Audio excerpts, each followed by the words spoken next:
días. Gracias a los madrugadores. Os quiero dar la bienvenida a esta reunión anual de la Asociación de Cardiología Clínica. Sinceramente, creo que después de la etapa COVID que hemos vivido, pues deseábamos ya la presencialidad. La verdad, hemos aprendido muchísimas cosas aprendido y apreciado cosas que antes pues las dábamos por hechas y nos pasaban desapercibidas. Bueno, tengo el gusto de moderar esta primera mesa titulada Lo mejor de la cardiología clínica en 2021. Y para ello pues contamos con dos ponentes de excepción. Comenzamos con el doctor David Martí Sánchez, a mi derecha. El doctor Martí es un cardiólogo intervencionista del Hospital Central de la Defensa, hemodinamista, pero con un perfil clínico que supera a los cardiólogos clínicos como tal, y eso es lo que me encanta de él. Además, tiene una vocación docente que compartimos, es profesor asociado de cardiología de la Universidad de Alcalá, es tutor de residentes, donde ahí el altruismo se pone en práctica. Es además ahora presidente de la Sociedad Castellana de Cardiología y ha escrito numerosos artículos en revistas muy prestigiosas. Bueno, pues nada, si tuviera que decir dos palabras de él, como los conozco a ambos, a él le diría entusiasmo y pasión. Y con ese entusiasmo pues nos va a hablar de la cardiopatía isquémica y el tratamiento antitrombótico. Muchas gracias, Ana. La verdad que cuando nos pedías unas pequeñas palabras no te quise dar ninguna porque sabía que lo ibas a hacer mucho mejor. Muchas gracias, de verdad, por la presentación. Bueno, soy David Martí, como me ha presentado Ana, encantado de saludaros. Y bueno, la verdad que para mí es un privilegio estar aquí con vosotros. Quiero agradecer a la organización la invitación y sobre todo yo que mi afición es el rock and roll, pues el poder ser el telonero de la insuficiencia cardíaca, pues siempre es algo digno de agradecer.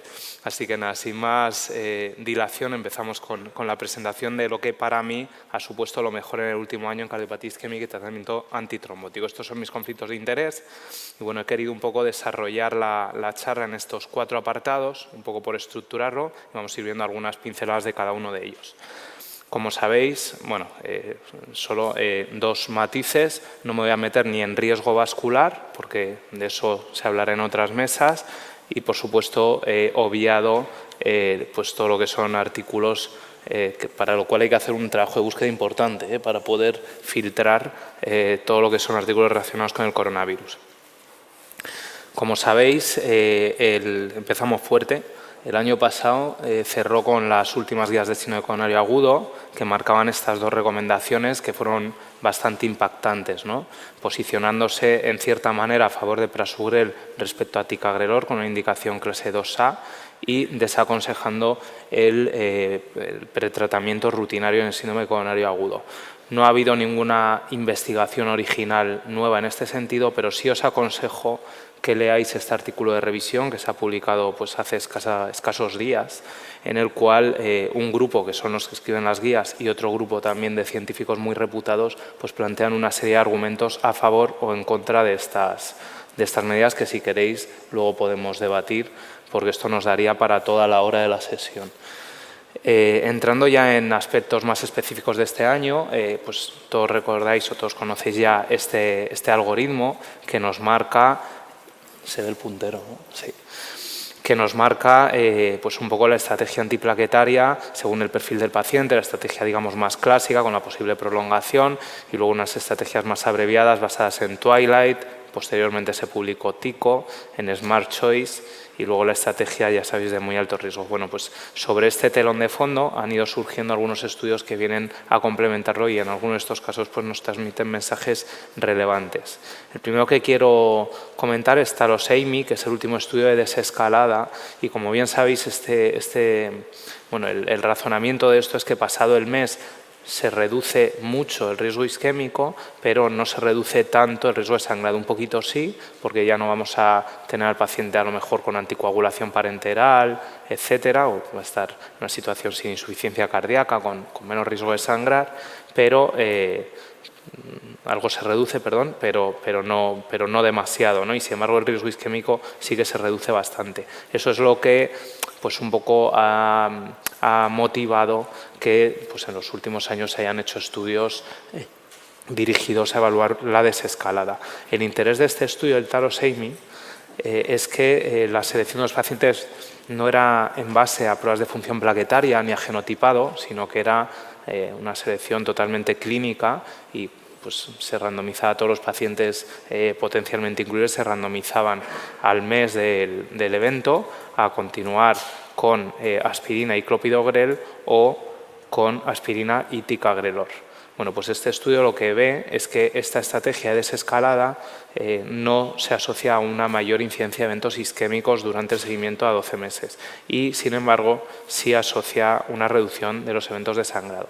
Pero como en todo, hay que mirar muy bien la letra pequeña y resulta que, bueno, para empezar, este es un estudio hecho en población oriental, quizá, que como sabéis, pues tendríamos que validar en nuestro entorno, pero quizá lo más relevante es que es un estudio realizado en pacientes de bajo riesgo isquémico. Fijaros que la tasa del evento combinado al año es muy bajita, muy bajita.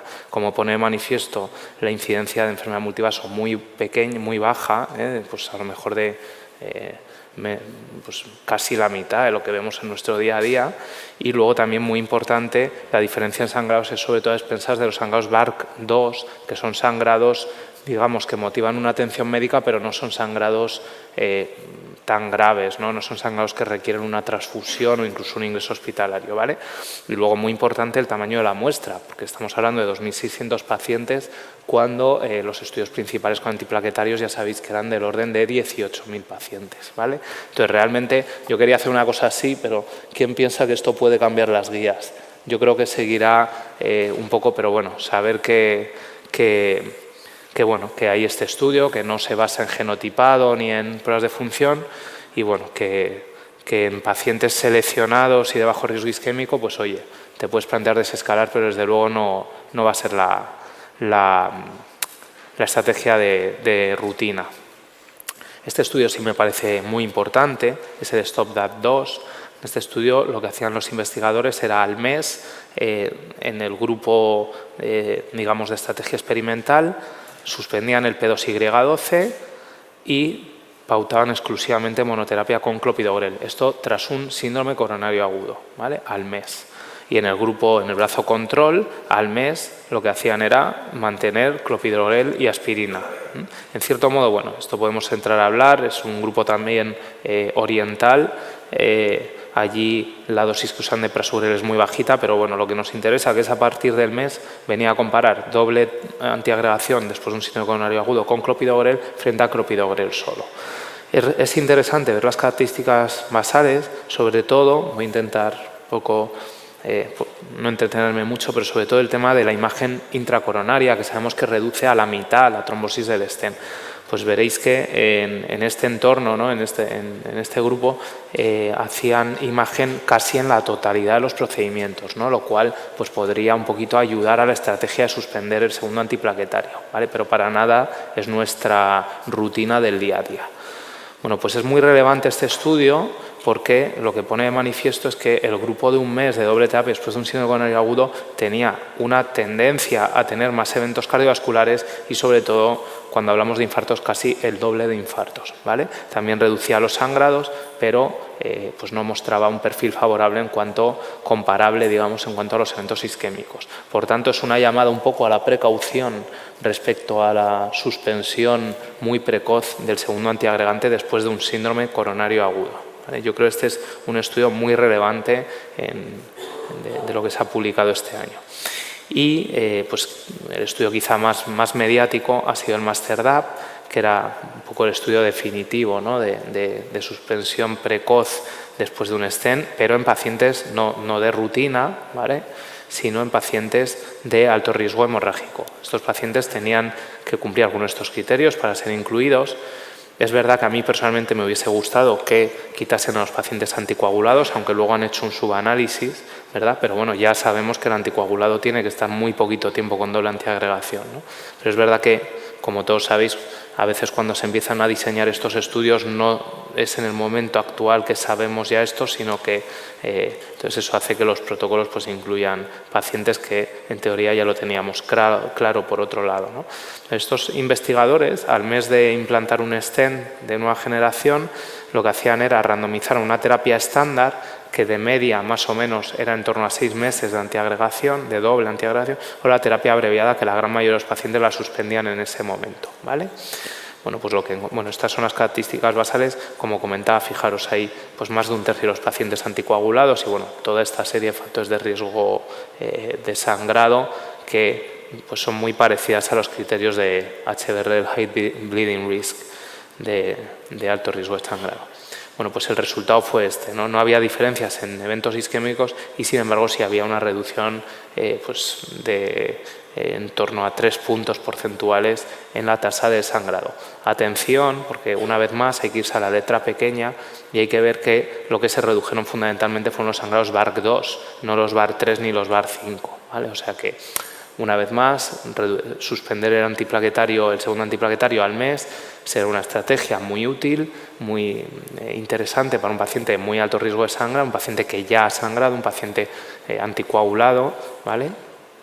Bueno, anticoagulado, de hecho, el segundo antiplaquetario, si lo podemos mantener una semana, lo mantenemos una semana nada más, ¿no? Eso ya lo sabemos. Pero quizá no tiene que ser la estrategia de rutina. Una vez más, en este estudio había poco síndrome coronario agudo, así que bueno, un poco el mensaje es ese, ¿no? Hay que abrazar lo nuevo, pero no olvidarse de lo anterior, ¿no? Vale. Y un poco viene a cerrar el círculo de una serie de estudios que lo que nos dicen es que es posible suspender al mes el segundo antiagregante con los stent actuales, pero como digo, en pacientes concretos, ¿vale?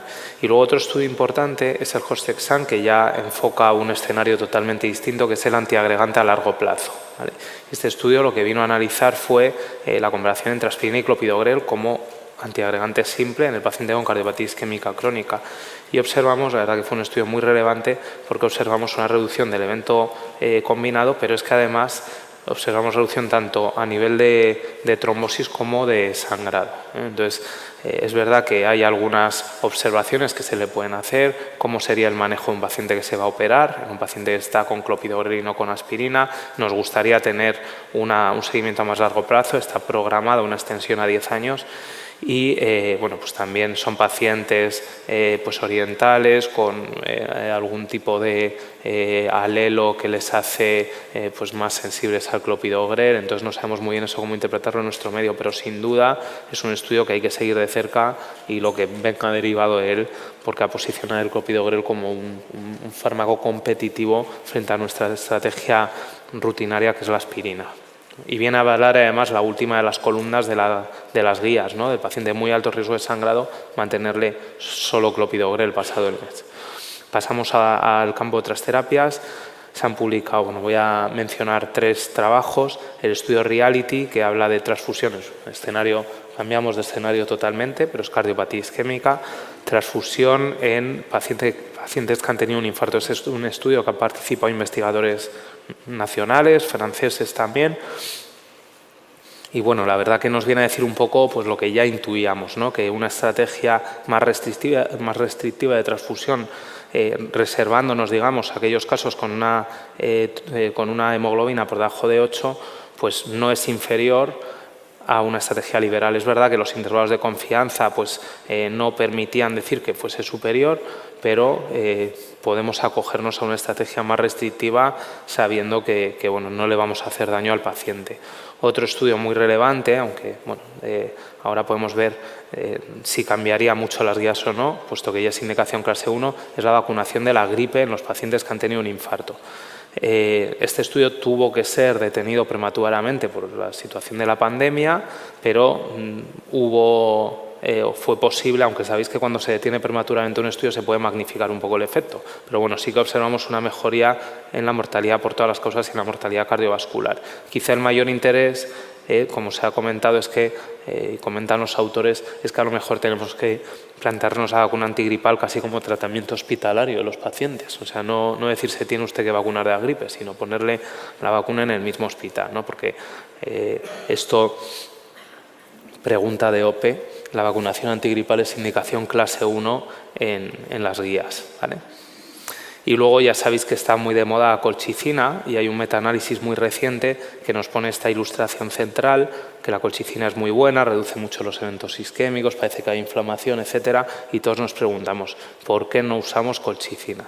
Bueno, pues yo particularmente soy muy cauto con el uso de la colchicina porque ese metaanálisis en la ilustración central pone eso, pero cuando te vas luego a los diagramas te encuentras que la colchicina tiene una tendencia, así como viene muy bien para el corazón, tiene una tendencia a aumentar la mortalidad no cardiovascular y probablemente eso es lo que nos está un poco frenando, ¿no?, a la hora de usarla de manera sistemática en nuestros pacientes, ¿vale? Sin duda también una molécula a seguir a fondo.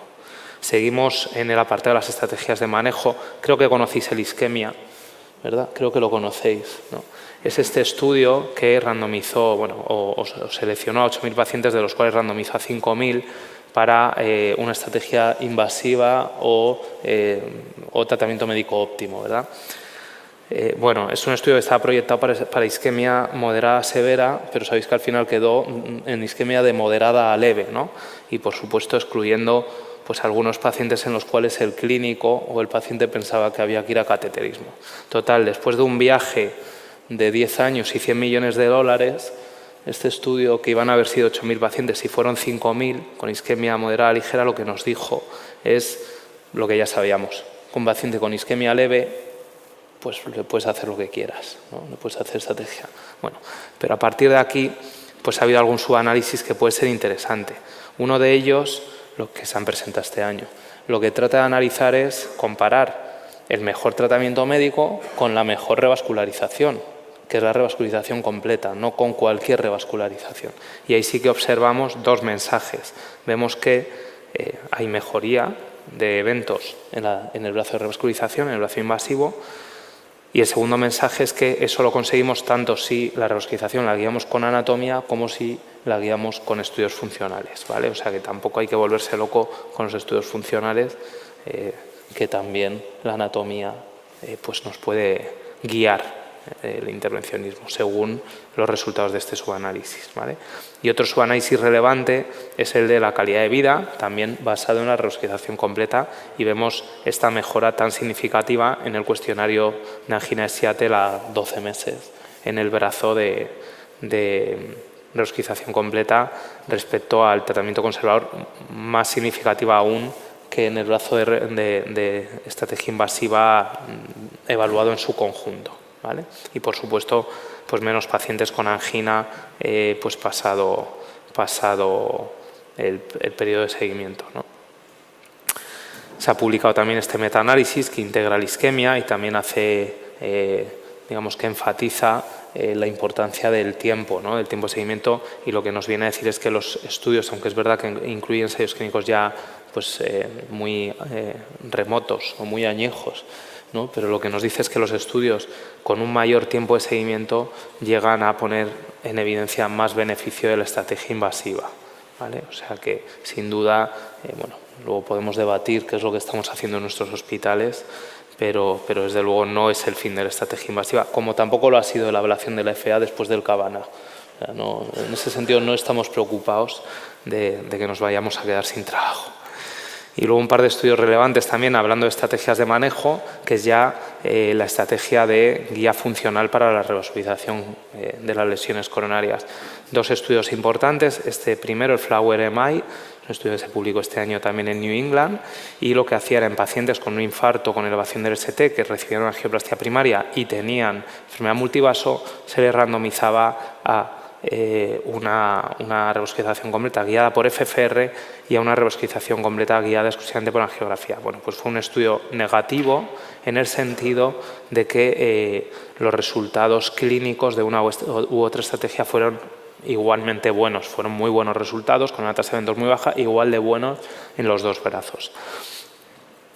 En cierto modo, la interpretación en el brazo guiado por FFR se implantaban menos stent, pero al final se balanceaba prácticamente el coste del medio stent más por paciente con el coste de la propia guía de presión, y la complicación de ese medio stent más, que son muy bajas con los stent actuales, se compensaba con las complicaciones, que también puede haber complicaciones derivadas de la guía de presión, que es una guía que se maneja más difícil que una guía estándar de angioplastia, ¿no? Y a veces, pues, aunque no es lo habitual, pero hay que saber que pueden asociar algún problema. Y el tema es que como los stents hoy en día son tan seguros, pues al final nos encontramos esto, que el resultado es igualmente bueno aunque pongas algún stent menos, ¿no?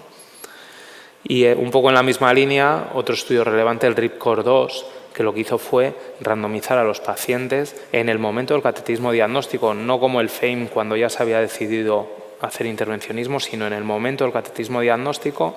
Todos aquellos que tenían lesiones del 30% o más por diámetro se randomizaba a un manejo guiado por angiografía o a un manejo guiado por angiografía más FFR. Pues lo que os comentaba, fijaros aquí, el brazo de angiografía más FFR, 10 de 548, casi un 2% tuvo algún tipo de complicación relacionado con el estudio funcional, ¿vale? Y una vez más no fue superior el estudio funcional a un manejo pues guiado por angiografía.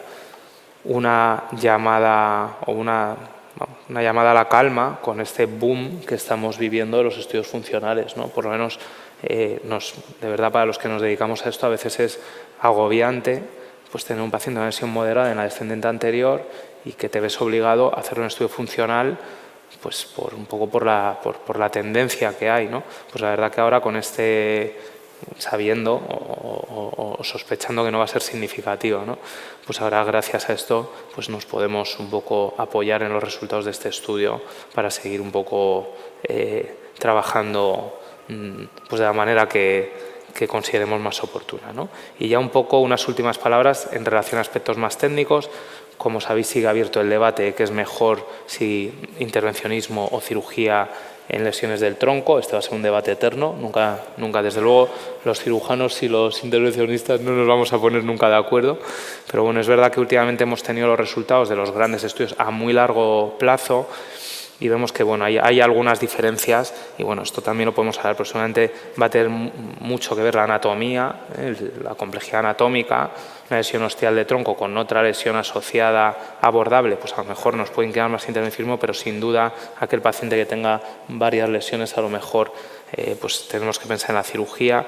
A favor de intervencionismo, a lo mejor un poquito menos de ictus durante la fase aguda, pero la cirugía ya sabéis, menos revascularizaciones, posiblemente menos infartos y dudosamente o muy discutido si puede haber un poquito menos de mortalidad a largo plazo. Muy importante las preferencias del paciente, hablar con el paciente, la familia y ser honesto con ellos, ¿vale? Esto no es una investigación original, pero es un tema que quiero aquí poner en relieve, ¿no? Que es los avances que estamos teniendo en oclusiones. Acaba de salir ahora este algoritmo universal que ha puesto un poco de acuerdo a los operadores de ambos lados del charco en la manera de abordar las oclusiones. Y este es un tema que va a más. Hace unos años era un tema solo de japoneses y hoy en día la verdad que hay grupos de oclusiones pues, en todas las ciudades, probablemente de nuestro territorio, ¿vale? Y bueno, estas son un poco las estrategias y pongo también aquí como apoyo una diapositiva del grupo de Valladolid que nos muestra que en nuestro entorno pues, tenemos unas tasas de repermeabilización razonablemente buenas, incluso en centros no tan experimentados, ¿vale? O sea que sepáis que es un tema que va a más y que probablemente es de los temas que en el ámbito coronario está ahora más potente, ¿no? Y también otro aspecto técnico, la litotricia, es uno de los grandes avances, esta terapia que nos permite litotricia intracoronaria con este catéter que emite estas ondas de choque que lo que hace es fragmentar el calcio, nos permite tratar lesiones muy calcificadas y con una técnica razonablemente segura, ¿vale? Este ha sido otro gran avance y estos son casos que hemos hecho en nuestro centro. Veis este calcio circunferencial, que es esto blanco tan brillante, bueno, muchos hacéis ecocardiograma, o sea que sabéis muy bien diferenciar el calcio y veis qué bien queda luego el stent expandido y apuesto, ¿verdad? Después de tener esa calcificación tan severa. En esta lesión vemos las fracturas y qué bien queda el stent y luego cómo respeta la bifurcación y aquí un poco parecido, una lesión excéntrica, esta fractura y cómo permite luego poner el stent con muy buena expansión. Y no se nos escapa que el 2021 ha sido un año olímpico, entonces no puedo evitar seleccionar los que para mí son los 3 estudios a lo mejor que pueden impactar más mi práctica. Y no es el Master DAP, el primero es el Stop That, por esto que os comentaba, que tenemos que ser todavía cautos a la hora de quitar el segundo antiagregante después de un síndrome coronario agudo. El Ripcord, por esta llamada un poco este sosiego, ¿no?, del tema del estudio funcional, podemos seguir haciendo angiografía, ¿vale? Y luego el Disrupt CAD3, porque realmente es una herramienta que ha sido uno de los grandes avances en coronario en los últimos años. Y muchas gracias por vuestra atención. Sí.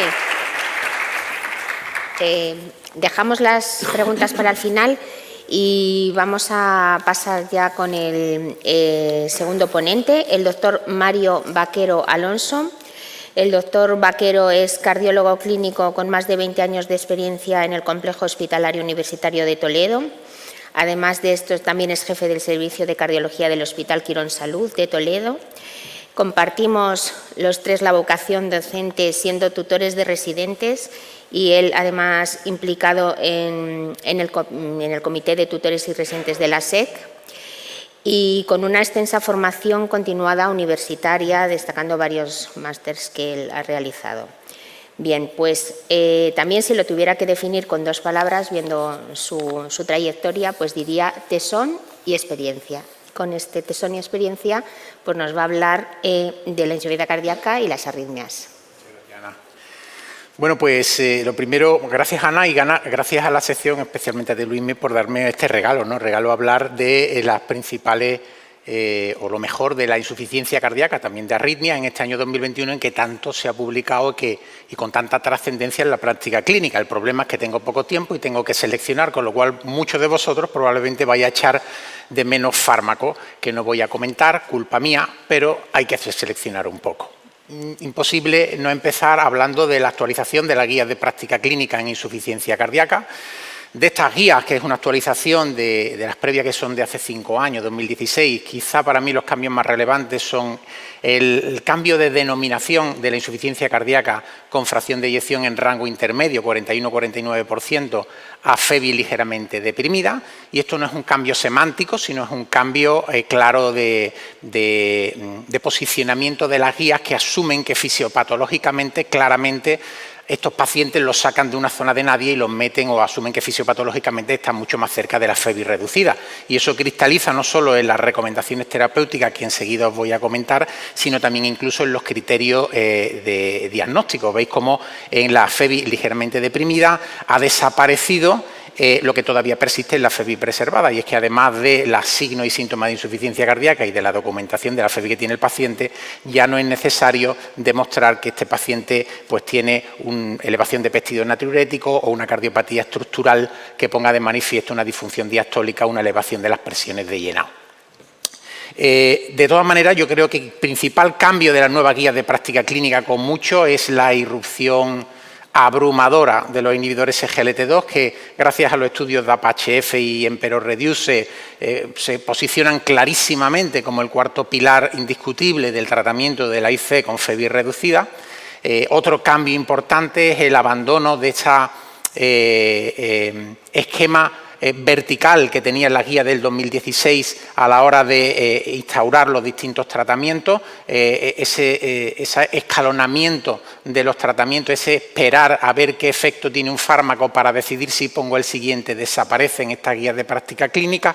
Como veis, los 4 pilares del tratamiento de esta entidad pues se colocan en un plano horizontal. Ya ahora el objetivo no es esperar a ver qué efecto tiene cada uno de los fármacos para introducir el siguiente, sino que el objetivo es introducir en el esquema de tratamiento del paciente tan pronto como sea posible los 4, la inhibición del sistema renina-angiotensina-aldosterona, beta-bloqueante, antialdosterónico e inhibidores SGLT2. Muchos han echado de menos un posicionamiento más firme en acerca de, por lo menos, qué tipo de paciente podemos saltarnos el paso del IECA o ARA2, los pacientes con IC y FEBI reducida, ¿no? Y ir directamente a sacubitril o valsartán. Por eso yo creo que el cambio más relevante es esta disposición horizontal de los 4 pilares del tratamiento y la inclusión de los inhibidores SGLT2. Lógicamente, el incluir estos 4 fármacos en el régimen terapéutico rápidamente pues va a plantear problemas a muchos pacientes. pacientes, porque no todos los pacientes se van a dejar entre comillas, ¿no? Aquí las guías no se mojan demasiado en cómo hacerlo, pero ese trabajo yo creo que se hizo razonablemente bien en un documento de consenso que se publicó en mayo por la Asociación Europea de Insuficiencia Cardíaca, que en función de determinadas características clínicas, frecuencia cardíaca, tensión arterial, ritmo sinusal o fibrilación auricular, insuficiencia renal crónica o no, hipercaliemia o no, pues nos aconsejan unos esquemas terapéuticos, unos esquemas de combinación de fármacos, en el cual en negro nos van a poner qué fármaco tiene que llevar el paciente, en rojo aquellos fármacos que vamos a tener que titular a la baja o en último caso incluso suspender, y en azul aquellos fármacos que deberíamos considerar introducir al tratamiento.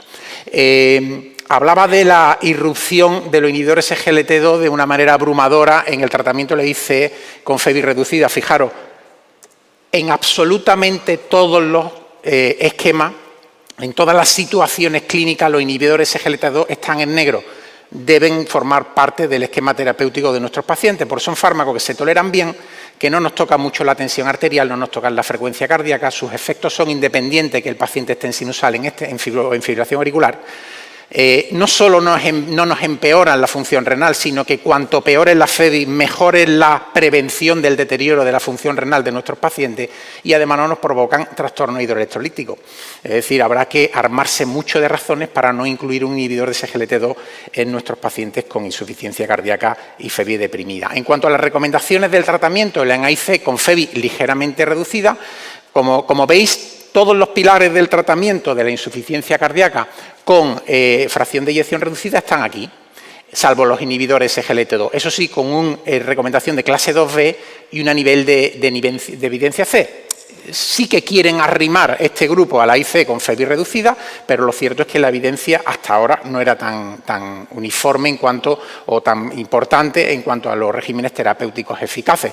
Y para la FEBI preservada nos recomiendan lo de siempre, el buscar y tratar, y esto es tremendamente importante en estos pacientes, no quiero banalizarlo, las comorbilidades cardiovasculares y no cardiovasculares, y utilizar los diuréticos para tratar los síntomas congestivos. Se ha dicho, no sin razón, pues que estas guías nacen caducadas, por lo menos en esta diapositiva. ¿Por qué? Pues porque cuando se terminó de presentar esta guía, se presentaron los resultados del Emperor Preserve. El Emperor Preserve, recordáis que analizaba los efectos de la empagliflozina 10 miligramos al día en la hospitalización por insuficiencia cardíaca y la muerte cardiovascular de pacientes con insuficiencia cardíaca sintomática con FEBI mayor del 40%. Además de una FEBI mayor del 40%, se requería que estos pacientes no tuviesen una documentación de una FEBI menor del 40% anteriormente, es decir, se intentaba excluir a estos pacientes con FEBI recuperada, por decirlo de alguna manera. También era criterio el que en los 6 meses previos se hubiese documentado una cardiopatía estructural, una hipertrofia ventrículo izquierda, una dilatación de la aurícula izquierda, o bien que hubiese tenido el paciente una hospitalización por insuficiencia cardíaca en los 12 meses previos. Se requería también que los pacientes tuviesen elevación de los péptidos natriuréticos, más de 300 NT por BNP en sinusal, más de 900 en fibrilación auricular, y al igual que en la Emperor Reduce, pues se permitía la inclusión de pacientes diabéticos y no diabéticos y de pacientes con filtrado hasta 20 mililitros por minuto. En mi opinión, como podéis, diría no ver en la parte de abajo de la diapositiva, pero este ensayo clínico sí que incluye pacientes de los que vemos habitualmente en práctica clínica estas características. Son pacientes más añosos, con más de 70 años de media, la mitad en fibrilación auricular, la mitad de ellos diabéticos, casi todos son pacientes hipertensos, 54% de fracción de eyección media, 2/3 partes de los pacientes tenían una fracción de eyección por encima del 50%. Y fijaros, en cuanto a los tratamientos que llevaban de base los pacientes, lo que reflejan es el anhelo que tenemos los clínicos de ofrecer a nuestros pacientes algo, aunque se base más en la fe que en la evidencia científica. Fijaros que prácticamente todos los pacientes están con inhibición del sistema renina-angiotensina-aldosterona. Eso no extraña porque la mayoría son hipertensos, pero fijaros que más del 80% están con beta bloqueantes y un 30% están con antialdosterónicos. ¿De acuerdo? Son todos, recordemos que en la guía de práctica clínica nos dan nivel de evidencia, recomendación 2B, nivel de evidencia C. Bueno, pues sobre esta base de tratamiento Hay una reducción clarísima con la empagliflozina del endpoint primario, muerte cardiovascular y hospitalización por insuficiencia cardíaca del 21%, sobre todo apoyado en las hospitalizaciones por insuficiencia cardíaca, que se reducen en un 29%. El NNT es solo de 31 pacientes a tratar para evitar un evento del endpoint primario, en un seguimiento medio a 26 meses, y como siempre ocurre con los estudios con inhibidores de SGLT2, fijaros cómo el efecto es tremendamente rápido, y es que al día 18 de tratamiento ya había beneficio, ya había diferencias significativas en el endpoint primario con respecto al placebo. Sin duda se trata de un landmark trial, es algo que nos va a cambiar la práctica clínica. Es cierto que hay cosas que hay que terminar de aclarar, probablemente con otros ensayos clínicos. El efecto parece que se diluye en aquellos pacientes que tienen una FeVI por encima de 60, sobre todo 65%, pero sin duda esto va a acarrear una rápida actualización de la guía de práctica. No sé si esperarán a la publicación del DELIVER, que vendrá para el año que viene con dapagliflozina, pero fijaros que este año también nos ha dado nueva munición para cargarnos de razones para empezar a incluir ya los inhibidores SGLT2 en pacientes con FeVI preservada. Y es que en el ACC de mayo se hizo un análisis conjunto de los estudios SOLOIST y SCORE. Estos estudios están realizados con sotagliflozina. Sabéis que la sotagliflozina es un inhibidor del cotransportador de sodio y glucosa tipo 2, pero también del tipo 1, que sabéis que está a nivel intestinal y que retrasa la absorción intestinal de la glucosa. Son dos estudios realizados en pacientes diabéticos.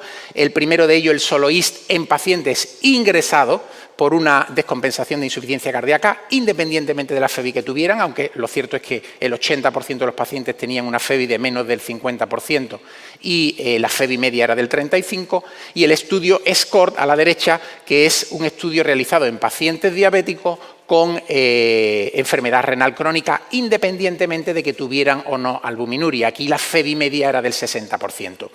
El endpoint primario de estos dos ensayos clínicos era el mismo: muerte cardiovascular, hospitalización por insuficiencia cardíaca, visitas a urgencias por descompensación. Fijaros, los resultados fueron tremendos. En el estudio SOLOIST de pacientes con ingreso por insuficiencia cardíaca, el NNT es de 4 pacientes en un seguimiento a 9 meses. Y en el estudio SCORE, pacientes prácticamente sin insuficiencia cardíaca de base, enfermedad renal crónica, un NNT de 54.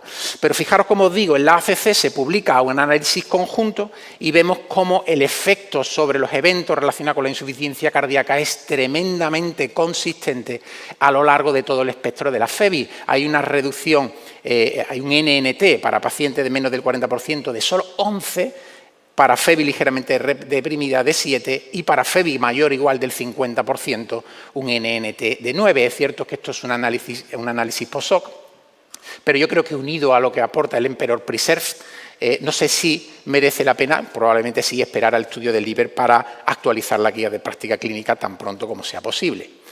Más buenas noticias para pacientes diabéticos, en este caso con enfermedad renal crónica. También se ha publicado en el europeo pues el estudio Fígaro con finerenona. Este es un estudio hermano del estudio Fidelio. El estudio Fidelio era prácticamente igual, lo que pasa es que el endpoint primario era de eventos renales, que también salieron positivos, y el estudio Fígaro, el endpoint primario en endpoint cardiovascular, muerte cardiovascular, hospitalización por insuficiencia cardíaca, ictus e infarto no fatal. Aquí la finerenona, 10-20 miligramos al día en función del filtrado, en pacientes on top, es decir, que ya están tratados con la dosis máxima tolerada de un IECA o ANGARA2 con enfermedad renal crónica, excluyendo a pacientes con insuficiencia cardíaca con FeVI deprimida, demuestra una reducción del 13% en este endpoint combinado.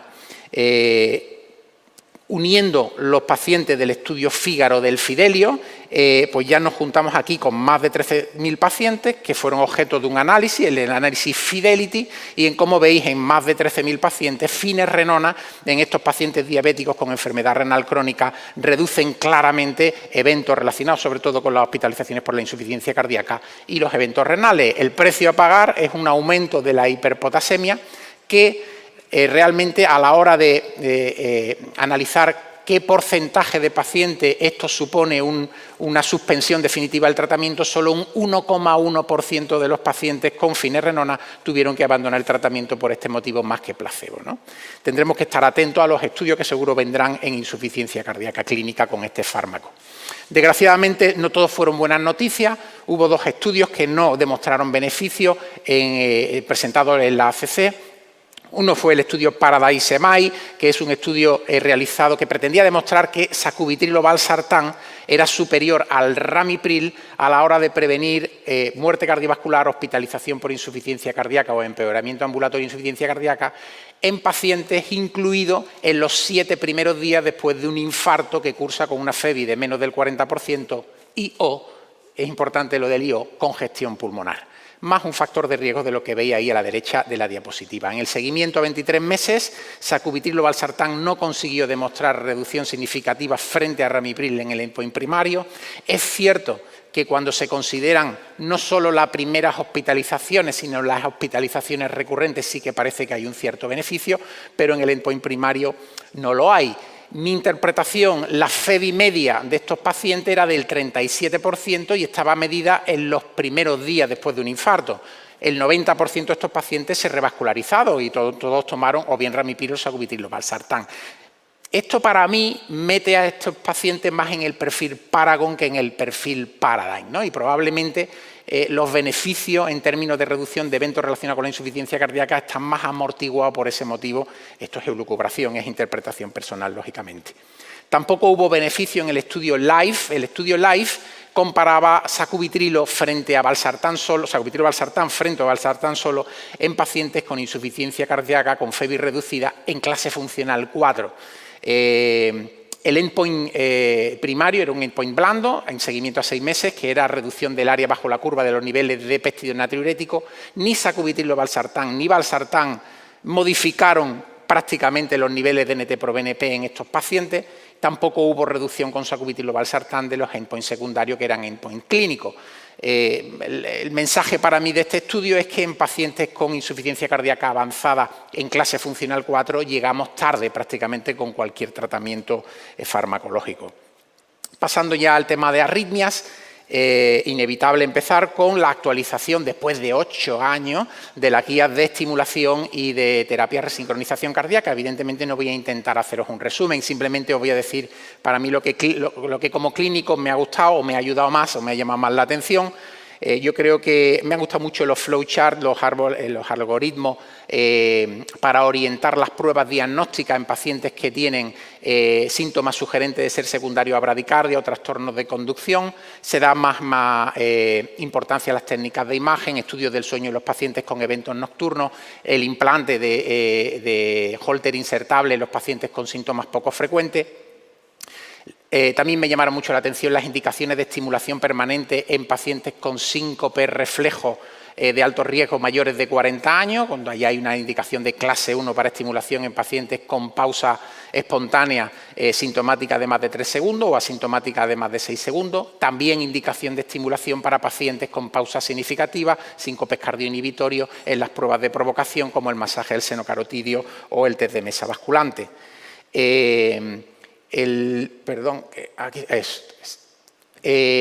Mucha referencia a la estimulación fisiológica. Se habla de la estimulación isiana. En la estimulación isiana pues, nos recomienda una programación muy individualizada en función de las características de los pacientes. La principal indicación serán pacientes candidatos a TRC en los que falle el implante del cable en el seno coronario.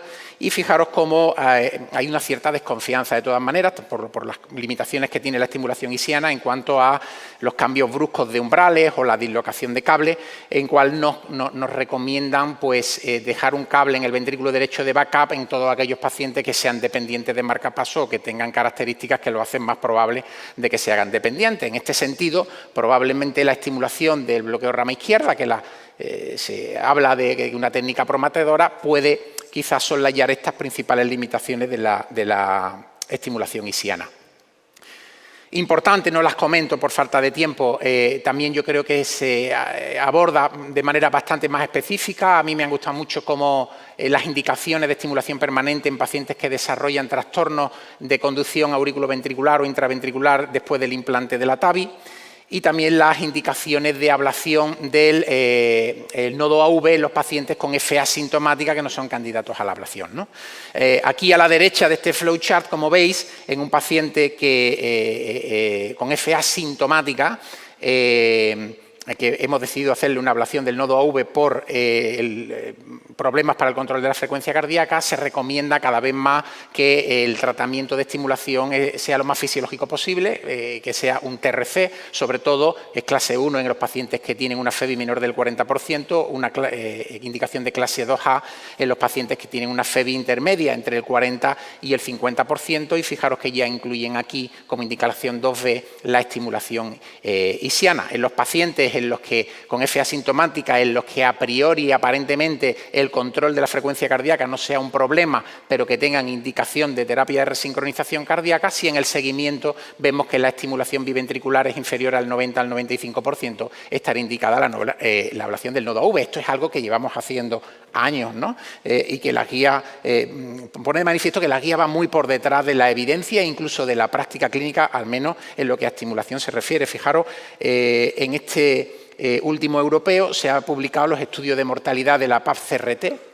El estudio APAP-CRT en realidad se publicó en el año 2018 con poco más de 100 pacientes y un seguimiento a 2 años, y lo que demostró es que en pacientes con FA permanente sintomática y QRS estrecho, la ablación del nodo AV con terapia de resincronización cardíaca era superior al tratamiento farmacológico en lo que se refiere a eventos clínicos, reducción de hospitalizaciones por insuficiencia cardíaca y mejoría de los síntomas de los pacientes. En este estudio que se presenta en el europeo, lo que hace es aumentar la N a 140 pacientes y sobre todo el tiempo de seguimiento a 4 años para ver si hay indicios de efectos sobre la mortalidad. Y fijaros si hay indicios. Una reducción del 74% en la mortalidad por cualquier causa, que era el endpoint primario. Es decir, solo en pacientes con FA asintomática con QRS estrecho tenemos que elegir la ablación del nodo AV más TRC a 3,7 pacientes para evitar una muerte. Los resultados son tremendos y seguro que ya van a matizar la última diapositiva de las guías que se acaban de publicar, ¿no?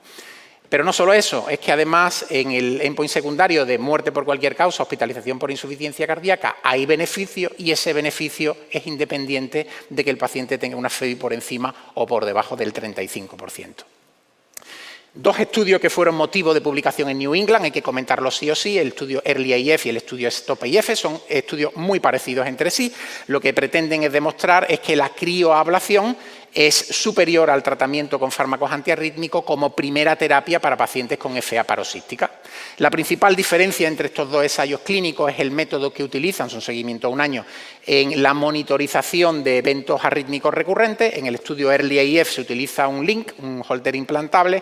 En el estudio Stop AF se hace un electrocardiograma de 12 derivaciones mensual, luego un par de holter a lo largo del seguimiento y una monitorización telefónica activada por el paciente en caso de síntomas. El tiempo hasta la primera recurrencia de cualquier tipo de arritmia auricular de más de 30 segundos, FA, flutter, taquicardia auricular, fijaros cómo las diferencias entre la crioablación, a favor de la crioablación, y el tratamiento medicamentoso son tremendas. Estamos hablando de reducciones de riesgo absoluto, no de riesgo relativo, del 25 al 30%. Y lo que es más importante, la crioablación se muestra segura, no hay un aumento de los eventos adversos graves en los pacientes que van a crioablación de entrada. ¿Terminará esto cambiando para guías de práctica clínica? Las guías no lo sé, pero la práctica clínica habitual probablemente sí. Y por último, sé que me dejo estudios en el tintero, el loop, etcétera, pero no quería pasar esta oportunidad sin comentar este estudio. Este estudio ha modificado ya, se publicó en mayo, la práctica clínica, por lo menos en mi hospital, ¿no? El estudio LAOS 3 pretendía demostrar que en pacientes con FA y un CHA2-VAS de 2 o superior, la oclusión de la orejuela durante cualquier tipo de cirugía, exceptuando el trasplante cardíaco o los pacientes que van a prótesis mecánica, reducía ictus o embolia sistémica en nuestros pacientes. Fijaros, más de 4.700 pacientes, CHA2-VAS medio de 7,2, edad media 71 años, seguimiento medio 3,8 años. Y fijaros los resultados a la derecha, una reducción del riesgo relativo de ictus y embolia sistémica del 33%, del riesgo absoluto del 2,2 y un NNT de 37. A alguno le puede parecer 2,2 de riesgo absoluto es poco. Recordad que en el estudio Aristóteles, apixaban demostró superioridad frente a la warfarina en la prevención de ictus y embolia sistémica, la reducción del riesgo absoluto fue de un 0,6% y el NNT de 166 pacientes.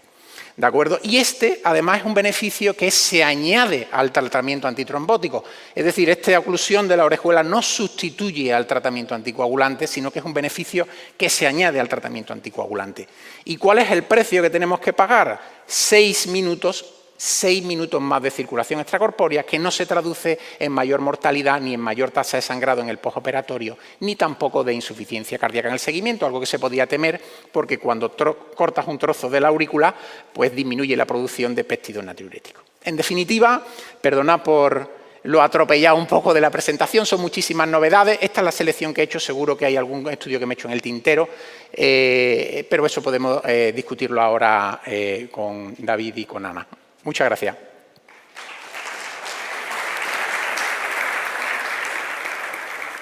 Bueno, muchas gracias a los dos también por ateneros al tiempo, que es verdad que siempre se queda corto.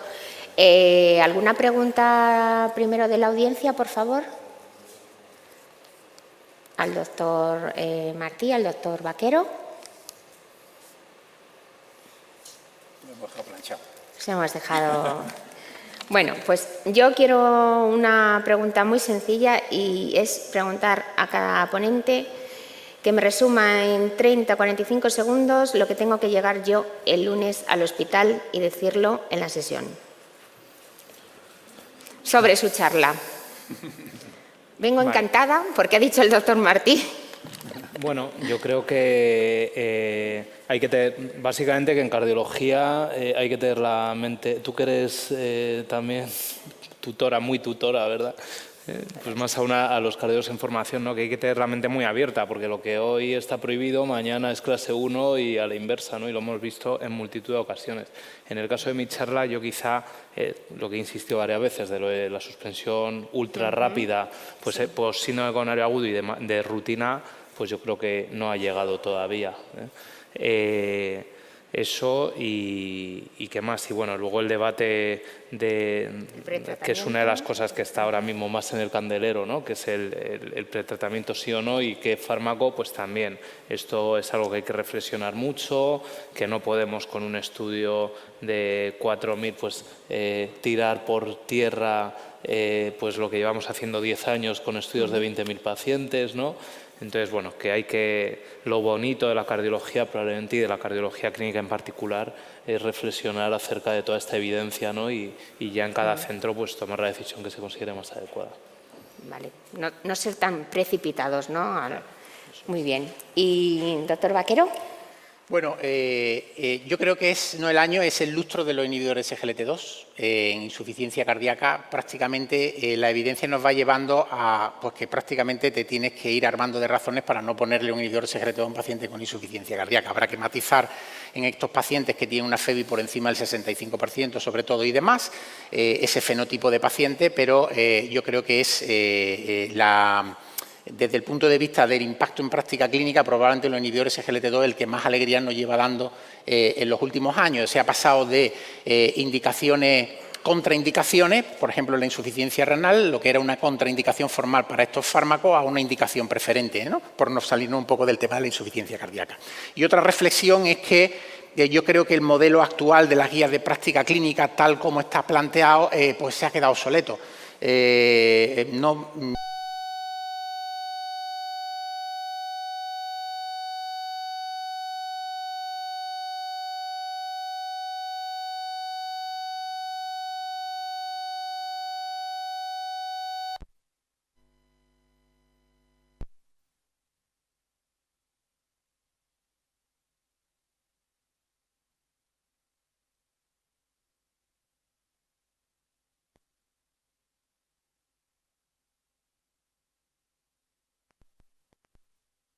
Estamos en hora y estamos empezando, con lo cual hay que mantener la hora a lo largo de todo el día, con lo cual os doy las gracias, seguiríamos aquí, podemos seguir luego en las horas del café charlando. ¿Vale? Muchas gracias a los dos y a los asistentes.